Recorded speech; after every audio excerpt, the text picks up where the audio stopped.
ஓம் நம சிவாய.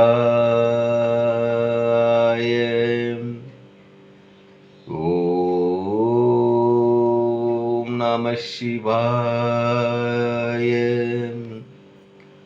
ஓம் நம சிவாய.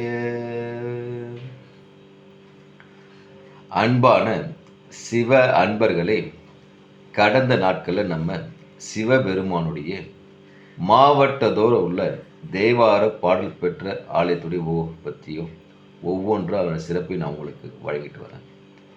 அந்த வகையில் நம்ம இன்னைக்கு பார்க்க போகிற ஒரு ஆலயமும் ஒரு தேவார பாடல் பெற்ற சிறப்பு வாய்ந்த ஆலயத்தை பற்றி தான். இந்த ஆலயம் எங்கே இருக்குன்னு பார்த்தீங்கன்னா, தமிழ்நாட்டில் நாகப்பட்டினம் மாவட்டத்தில் திருமயானம் என்ற ஊரில் இந்த ஆலயம் அமைப்பெற்றிருக்கிறது. இங்கு இறைவன் பார்த்தீங்கன்னா பிரம்மபுரீஸ்வராகவும், அம்பாள் பார்த்தீங்கன்னா மலர் குழல் மின்னமேனும் காட்சியளிக்கிறாங்க. தீர்த்தம் பார்த்தீங்கன்னா காசி தீர்த்தம். இந்த ஆலயம் தேவார பாடல் பெற்ற 274 தலத்தில் இது 111ஆம் தலமாக பார்க்கப்படுது. இங்கு பார்த்தீங்கன்னாக்கா முருகனாகிய சிங்காரவர் போருக்கு செல்லும் கோலத்தில் பார்த்தீங்கன்னா கையில் வில்லும் அம்பு ஏந்திட்டு, கழுத்தில் ருத்ராட்ச மாலையும் போட்டுக்கிட்டு, பாதத்தில் குரகு காலணி அணிஞ்சு நமக்கு காட்சியளிப்பு மிக சிறப்பாக பார்க்கப்படுது. இங்கு இறைவன் பார்த்தீங்கன்னாக்கா சுயம்பு மூர்த்தியாக நமக்கு காட்சியளிக்கிறாரு. பிரம்மாவை அழித்து ஞான உபதேசம் செஞ்ச தலமாக என்பதாலும் கடவுர் மயானம் என்றும் திருமெய் ஞானம்னு இந்த தலத்துக்கு இன்னொரு பெயரும் சிறப்பு பெயரும் உண்டு. இப்போது இந்த ஆலயத்தில் தல வரலாறு. ஒவ்வொரு யுகத்தில் முடிவிலையும் பார்த்தீங்கன்னா சிவபெருமான் பெரும் பிரளயத்தை ஏற்படுத்தி உலகத்தை அழிச்சிடுவார். அப்படி அழிச்சிடும் பார்த்தீங்கன்னாக்கா படைப்பு கடவுளான பிரம்மாவும் அழிந்து போவார். அங்கேருந்து ஒரு புது யுகத்தை ஒன்று ஆரம்பிப்பார் சிவபெருமான். அப்போ மீண்டும் பிரம்மா உருவாக்கி அவர் மூலயமா ஜீவராசிகள் பிறக்கும்படி செய்வார்.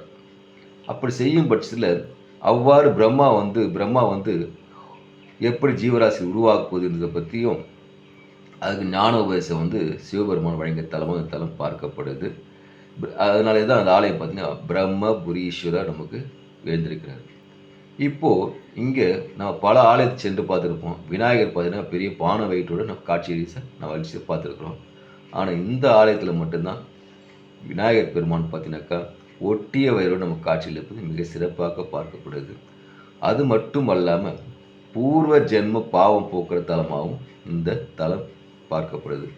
இவ்வளவு சிறப்பு பெற்ற தலம் தான் இந்த பிரம்மபுரீஸ்வரர். திருமயானத்தில் இருக்கிற பிரம்மபுரீஸ்வரும் அம்பாள் மலர் குழல் மின்னம்பிகாவும் நம் காட்சியளிக்கிற ஆலயம்.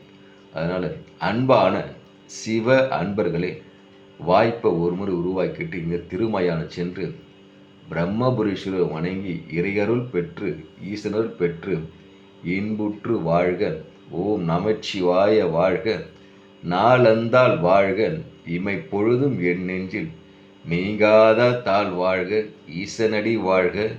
எந்த அடி வாழ்க என்றவரை வாழ்க வாழ்க. ஓம் நமச்சிவாய். ஓம் நமச்சிவாய். ஓம் நமச்சிவாய்.